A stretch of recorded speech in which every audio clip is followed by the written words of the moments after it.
আসসালামু আলাইকুম, কেমন আছেন সবাই? এখানে আমার মা থাকে আর ভাই থাকে। ওইটা আমাদের ভাইয়ের ঘর আর এই পাশে আমার মায়ের ঘর।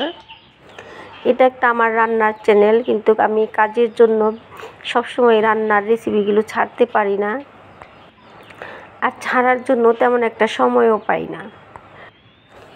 এই কুকিং চ্যানেলটা আমি অনেক স্বপ্ন নিয়ে শুরু করেছিলাম। অনেক কষ্টের পরও এই চ্যানেলটিকে আমি তেমন একটা এগিয়ে নিয়ে যেতে পারিনি। আমি আজকে এসেছি আমাদের বাড়িতে। এটা আমাদের গ্রামের বাড়ি। আমাদের গ্রামের বাড়িটা অনেক সুন্দর, অনেক গাছগাছালি, কাঁঠাল গাছ, ফুল গাছ, সব কিছুই আছে। আমি একটা ছোটোখাটো চাকরি করি, সেজন্য আমার প্রায় আমাদের এই গ্রামে আসতে হয়। এটা একটা ফিল্ডের কাজ, সেজন্য আমার মাঝে মধ্যেই গ্রামে আসতে হয়। আর সেই সুবাদে আমি আমার মায়ের সাথে মাঝে মধ্যেই দেখা করতে আসি আর দেখা করে যাই। যেদিনকে আমি গ্রামে আসি সেদিনই আমি আমার মায়ের সাথে দেখা করে যাই, আর এখানে আমি ঘোরাফেরা করি। এখানে আমার বাবার কবর আছে, সেটা দেখি এবং আশেপাশে ঘুরি। আশেপাশে আমার ভাইয়ের বউ, চাচাতো ভাইয়ের বউ, তাদের সাথে আমার ভালো সম্পর্ক। সেখানে আমি ঘোরাফেরা করি আর তাদের সাথে বসে কিছুক্ষণ আলাপ করি, গল্প করি, তারপরে বাসায় চলে যাই। বাসায় আমার 2 মেয়ে, তারা টাঙ্গাইল শহরে থাকে, সেখানেই পড়ালেখা করে। আমার 2 মেয়েকে নিয়ে এসেছিলাম। এখানে আমার 1 মেয়ে রয়ে গেছে আর 1 মেয়ে টাঙ্গাইল শহরে চলে গেছে। তার সামনে পরীক্ষা এসেছি, পরীক্ষা আপনারা সবাই দোয়া করবেন আমার বড় মেয়ের জন্য। আর এখানে আমার ছোট মেয়ে আছে, আর সাথে আছে আমার বড় বোনের মেয়ে। আর এই 2 জনে মিলেই এখানে রয়েছে। তাদের স্কুল খুললেই আমার মেয়েকেও আমি নিয়ে যাব বাসায়। তাদের স্কুল এখনও খোলেনি, সেজন্য আমি এখনও এখানেই তাকে রেখে গিয়েছি। 2 দিন আগে চলে গিয়েছিলাম। আজকে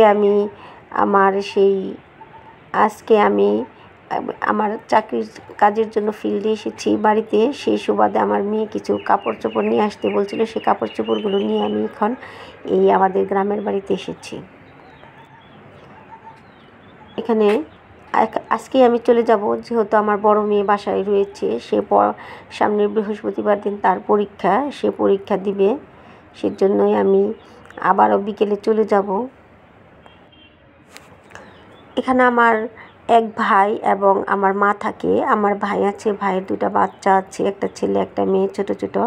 আর আমার মাটা বৃদ্ধ, বলতে গেলে কিছুটা অসুস্থ।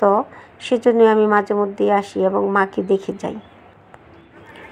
আমার এই রান্নার চ্যানেলটা আমি চালাই প্রায় 2001 সাল থেকে। মাঝখানে আমার এই চ্যানেলটা মনিটাইজেশন হওয়ার পরে একটা কপিরাইট হওয়ার কারণে কিছুটা গ্যাপ গেছে। সেজন্য আমার মনটা খুব খারাপ হয়ে গিয়েছিল।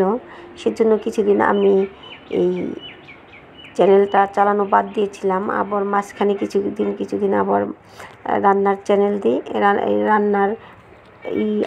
রান্নার রেসিপি দেখায়, আবারও দেখানো বাদ দিই। আসলে চাকরি করি তো, সেই সুবাদে তেমন একটা কাজ করতে মন মানসিকতাও ঠিক ভালো থাকে না। সেজন্য এখন এক প্রকার চালানোই হয় না।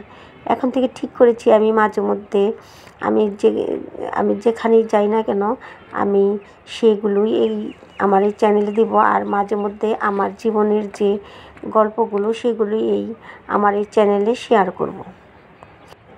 আমার এই চ্যানেলে যদি আপনারা এই পাশাপাশি আমার এই প্রতিদিন যে জীবনযাত্রা, সেগুলো যদি আপনাদের ভালো লাগে আর কমেন্ট করেন যে এগুলো আপনারা দেখবে, সেগুলো আপনাদের ভালো লাগে, তবে অবশ্যই আমি নিয়মিত আমার জীবনযাত্রার আমার প্রতিনিয়ত যে জীবনযাত্রা, সেগুলোই আমি আমার এই রান্নার চ্যানেলে আপলোড দেব। আমার জীবনের প্রত্যেকটা ধাপ আমি আপনাদের কাছে খুলে বলবো, যদি আপনাদের ভালো লাগে।